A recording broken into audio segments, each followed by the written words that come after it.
dogs. Hopefully you guys do too. I love animals. They're turning in their grave right now, reading all this bullshit, right? So yesterday was podcast day. Hey, Olivia, love and light to you. I love you. Yesterday was podcast day. And it was a lot going on podcast day. You guys said I beat women up. Again. You guys say that I fucked my dog. And it was heavy on me yesterday. Yesterday it was heavy on me. It affected my ability to speak to the people. It was bad. But I didn't feel like it was my place to talk. Trey, what's up, kiddo? I love you. I didn't feel like it was my place to speak on any of these things yesterday. Because one, when you don't know what to do, you do nothing. One, and two, frankly, none of it was my business to speak on. So I gave it a day. I figured that was my right to let my beautiful, beautiful youngest son's mother address things how she felt they should be addressed. And you want to give her that respect. And I thank her. I want to thank Cynthia for handling that as best as she could with all types of pressure and comments. And everybody is not built to talk in front of this thing. Everybody's not built to talk in front of the camera. Everybody's not built to speak to crowds. It's okay. It's not everybody's strong suit. I wanted to use this as a teachable moment because for the people who are fortunate enough to not know how court proceedings work and lawyers and paperwork and so forth and so on, you're blessed. So let's do it. Last year, it just feels so stupid telling your business to a phone. Last year, we had a real public breakup. Right? We had a very public breakup to which Cynthia, I'm sure, felt like the rug was pulled from beneath her. As a first-time mom,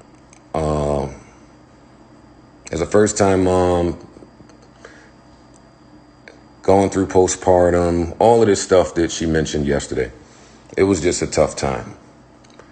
And when you're young and you're going through a tough time, you tend to look for guidance from people, right?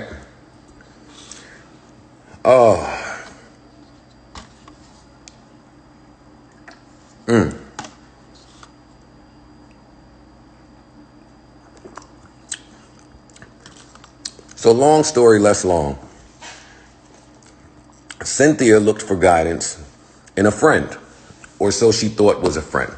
Somebody that had been around me for years and years and years and years. Somebody that's been in my home, played with my dogs, held my baby. Somebody that's just been around forever. And in the middle of this breakup, this friend, we'll call it for now, this friend chose that opportunity to be opportunistic and to leverage my breakup in an attempt to manage Cynthia's music career. I'm going to talk about this because it wasn't talked about yesterday, and I think it's pretty important. So RaQi, with her slimy, nasty fucking ass, slithered her way into a very vulnerable, impressionable, hurt, and emotional Cynthia. And she was managing her. She started her management company. She directed videos. She was up on Dykeman. She was everywhere. These two was like the 2 1s and 11. I didn't say a word. During this time, there were threats to take me to court for child support. And if you're unfamiliar with how that goes, when you are looking to go to court for child support, you paint the most horrible, most horrific, most nasty picture that you could possibly paint to make someone appear away in the eyes of the court. Me, I was real fucked up during this time, man. I was real hurt because of how I feel black people, black men in particular, are viewed in court. And I was dealing with a young partner who maybe didn't view things that way necessarily. So there was a bunch of calls. RaQi calling me to leverage child support. RaQi calling me to figure out visitation. RaQi calling me to tell me how my son's mom feels. And the entire time I'm just saying, ay, Jesus, Mary, and Joseph, I can see this play coming from a mile away. Hey, do me a favor. You don't call my phone no more. And if y'all want to go to court, then we will prepare to go to court. Insert these nasty, nasty, horrible claims about abuse and dogs in a court paper that was scheduled for August 28th. August 28th, we were supposed to go to court. I stopped all communication with RaQi. Fuck her. I'm over it. I just distance myself from people. I never say why. I never mention it. It's not important. 2 days, maybe 3 days before August 28th, Cynthia and I came to a mutual understanding that we did not want to go through courts about things. And we met up with our attorneys, and the attorneys figured out support and visitation and all of this other private stuff, right? And all of the horrible things that were written in that paper were supposed to be torn up, never to see the light of day, because these are not court papers. These are not court papers. These are not court papers. These are lawyer papers. These papers never made it to court. There was no docket number on these papers. These were claims. Claims, but they didn't go to court. I was so proud of Cynthia. Super, super, super, super, super proud of Cynthia. And later we found out, we had a conversation, and she says, you know, I noticed some things on my own about RaQi. I'm removing myself. I'm distancing myself. That bitch is toxic, so forth and so on. And that was that. When they had their breakup, their public, well, they're not public falling out, and they just kind of separated from each other, neither one of them said a thing. Sin didn't say a thing. RaQi didn't say a thing. And RaQi has spent the year attempting to bash me or drag my name. I've never slept with RaQi. I have no business dealings with RaQi. I have no idea why she's feeling the way she's feeling. I think that she's sick. I think that she's bipolar. I think she has dementia. She got COVID. It's not for me to tell her business. I just don't think she's doing well. So we pray for her. So yesterday, when the only person who possibly had these papers and this phone call, which is RaQi, leaked this stuff, I'm not certain if somebody's paying her. I don't know who's on the squad. I don't know shit. But when she leaked these things, I thought it would be best for me to shut up and actually let Sin speak to my character, speak to the man that I am, speak to the father I am, just speak to who I have been for mad long. And for whatever reason be, at 10 p.m., she replied and didn't address it the way I would have preferred it to be addressed. But it's cool. It's emotional. It's going through things. I get it. But bottom line, why do men have to get involved in toxic women shit? This is toxic women shit. This has nothing to do with me. They had a falling out. I can't speak to the falling out. I don't know. I don't know. I don't know. I don't know. But I didn't feel like I came away looking any better after that video. I didn't. So here I am to speak for myself to the people that I've been speaking to. I'm not here to talk to the people that believe I fuck dogs. I'm not here to talk to the people that believe I abuse the very women that I have taken care of. It's just not who I am. It's not who I've been. And this comes off 2 weeks of me exposing some truths about different corporations. Spotify, iHeart, I won't say that this is a calculated smear campaign, because I don't think it's that calculated. I just think people are stupid. And if I got to come on here and tell y'all that I don't hit women and I don't fuck dogs every day, then I will. If I have to come on here and address my past, or my assumed past, I will. The people that know, and you don't get where I'm trying to go without some turbulence or without people throwing rocks. I just want me to be taken out of all of this. That's what I would like. I would like for Joe to be taken out of whatever messy shit went on between Cynthia and RaQi. We broke up. That was the end. Why I have to address that on a phone to strangers, I don't know, but that was the end of it. Bad breakup. And I wasn't even present when we broke up. I was on tour. Yeah, so let's address that too. She said I kicked her and my kid out. I was on tour. It didn't happen.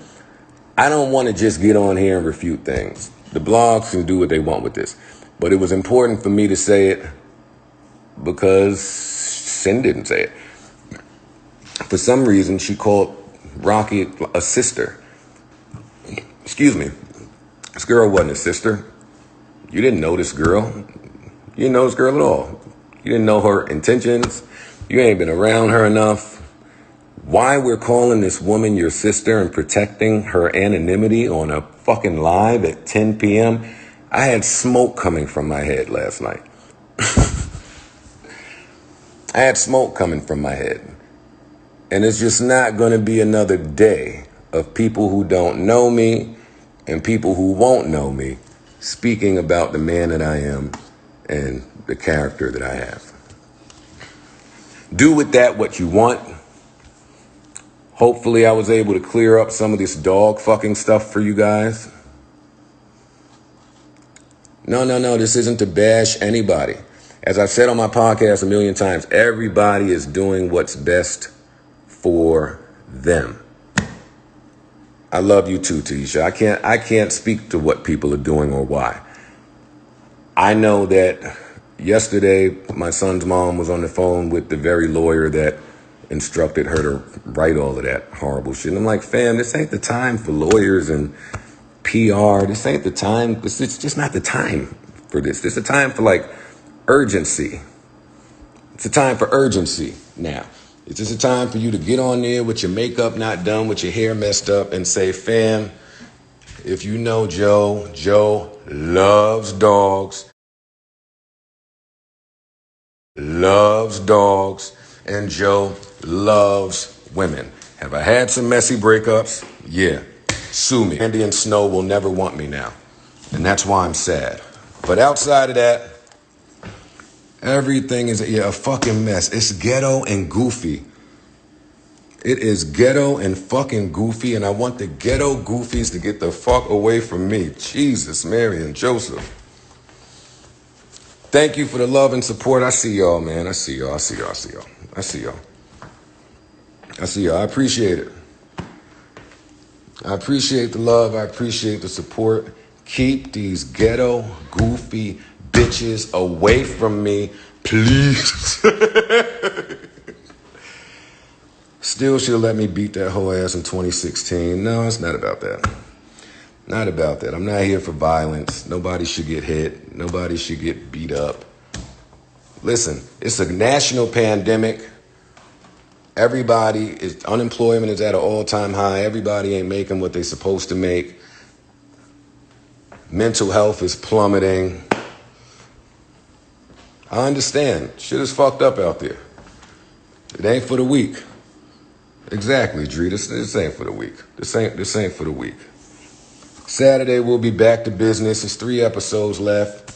Sorry I didn't do too much talking yesterday. Of course my son is here. It's my baby. Why wouldn't my baby be here? Karen, what's up, man? So that's it. I just didn't think that this should continue with people being able to keep their anonymity. when people are just nasty and cancerous and toxic. That's all. I'm on a mission. That mission won't be interrupted. That mission is to change the standardized practices for black and brown people in corporate America. The end. That's it. It's not that deep.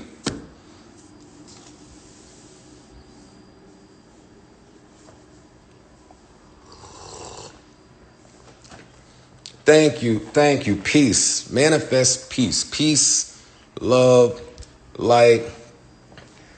I'm going back to put Aretha Franklin on and continue to carve out this work that needs to be done.